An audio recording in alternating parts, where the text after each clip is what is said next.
зээлээ төлөхгүй хэнэггүй явсны улмаас нөгөө гоё ордноосоо хөөгдөжээ. Тэр гуравт очих газар байхаагүй тул хуучин дахин хөлдөө байшин руугаа буцаж явна. Замдаа аимшигтай байлаа. Гэвч байшинд хэн нэгэн байгаа бололтой. Нэг нь эмгэнт хөлслүүлсэн байж. Баяртай. Тэр эмгнийг буцааж явуулж өөрсдөө үлдэхээр болно.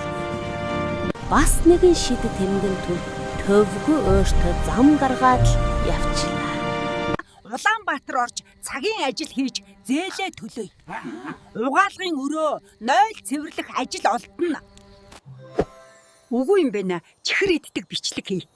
Үзэл цайтай од болно шүү дээ. Чи чамийн бичлэг их үзээд шүү. Багсгаарай. Од болтлоо 80 жил бүтэхгүй. Онлайн шоп ажиллуулъя. Тэмүүгээс бараа захиалж аваад цааш онлайнаар зардаг боллоо.